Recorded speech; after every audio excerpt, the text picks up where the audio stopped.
Okay, hi guys, this is Artemis from Washington. So I received a DM from a couple from Utah. They're asking if how did I manage to be here in Washington or in United States maybe. So ayan, sagutin natin yung tanong na yan. First questions, simula nang nag-vlog ako. So this is my first actually video na sasagot ako ng tanong and magkukwento ako about my life. So bigyan ko lang kayo ng short story. Bali, way back 10 years ago, I was in the Philippines. I applied for seasonal worker here in the United States. Bali, may 2 agencies in the Philippines na nag-accept ng seasonal worker.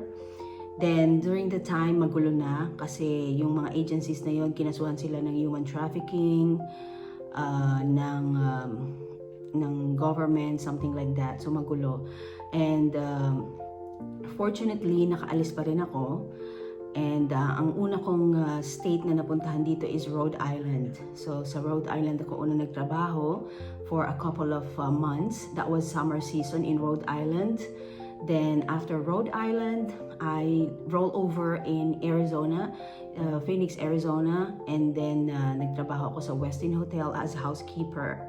Then after Arizona, nag-roll over ulit ako sa Rhode Island, and then from Rhode Island, balik ulit ako ng Westin Hotel sa Arizona. And then from Arizona, na umuwi ako ng Pilipinas for a couple of months, and then nabuntis na ako dun sa first child ko, si Yuri, and then bumalik kami rito sa United States, sa Arizona ulit. Nagtrabaho ulit kami sa Westin, kasama ko na yung asawa ko kasi in-apply ko siya dun sa hotel na pinagtatrabahuhan ko, natanggap naman siya. And dun ko na rin pinanganak si Yuri, yung first child ko, sa Phoenix, Arizona. And then after that, nag-roll over kami dito sa Washington. So dito kami napadpad, pero hindi dito sa Seattle, sa San Juan Island or Friday Harbor, isa sa mga beautiful island here in Washington.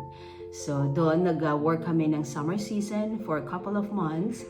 After that, nang na-expire na yung visa namin, hindi na ako nag-roll over or hindi na ako nag-apply ng ibang trabaho kasi meron akong naka-pending na case dun sa agency ko na kinasuhan ko ng human trafficking kasi may mga pinangako na hindi nangyari or hindi natupad. So parang hinabol ko yung agency, and then hinabol ko talaga yung agency ko for some money na nagastos ko na supposedly hindi ko naman talaga dapat nagastos, something like that, and some processing na illegal.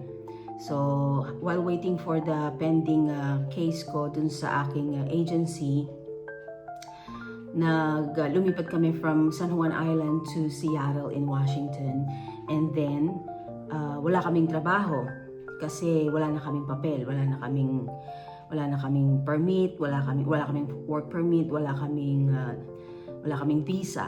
So ang ginawa namin, naghanap kami ng trabaho, may mga tumulong. Actually, it was a struggle for our family of 3 during the time na nag-struggle talaga kami sa buhay dito. At talagang sobrang pinatatag ako dito sa Washington. Yun, so nagtrabaho kami as caregivers. Yung naging amo ko is Ukraine, si Dina. Dina ang pangalan niya, super bait, sobrang mabuting tao si Dina. At nagtrabaho ako sa kanya for I think more than a year or maybe 2 years, I guess, na as caregiver until I resigned and started my own cleaning company. So nag-cleaning business ako dito. At lately na lang itong vacation rentals ko. So, ang kauna-unahan ko talagang business dito is cleaning business. So guys, abangan nyo sa mga susunod kong vlog. I-share ko sa inyo yung knowledge ko about putting up a small business, starting business dito sa United States or any part of the world kung saan man kayo mga kababayan. Kaya nyo rin pong magkaroon ng business nyo. Ang daming advantages kapag meron kayong business, kahit small business lang, para makawala kayo sa 9 to 5 or 9 to 6 or 8 to 5 nyong trabaho. Sobrang advantageous pag nagkaroon kayo ng negosyo. I-discuss ko yan sa mga susunod kong videos. And if you have any comments or questions, just drop your comments and any suggestion below. Thank you.